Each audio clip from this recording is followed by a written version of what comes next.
sé Brónagh Ní Chuilinn agus is as cuilte bhailm ó Gúcais ach faoi láthair tá me conaí san Astráil. So bhog me héin agus má feartna ar Kelvin an seo sa bblion 2019, dúireach roimh COVID-19 agus bhí an tá deagraigh. Bhí mas just a ggéire cos le daoine nua, saol nua bheith agan, pís de taiise le lena agus an dam mór le feiceáil.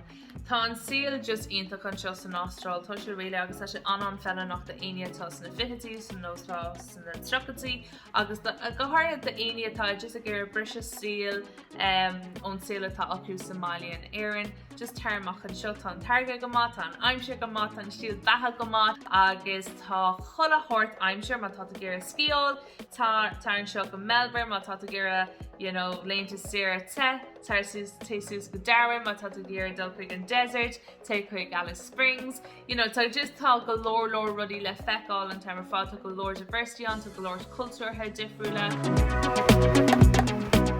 So seo an áit go bhaid me héin agus Kelvin ar chuid Teabags Lions. Díagrit. Mahú, so tá just gur gáil más le the Molly Tay Lions le a help.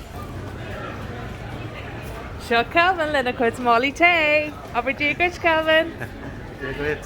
Cé go bhfuil mar a bant ansult an seo san Astráil agus a gcathair Melbourne bíonn tinnis baile ar an amháim go ham agus is dócha sin rud ná dúthain ar táú imi as baile le gábhlín go le.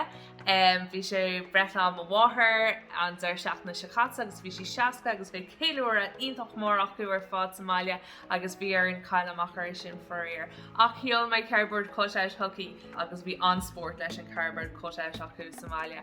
Conaí mar mis nach conaí mar sláánta agus feic mé si for fáil go luath. Slán!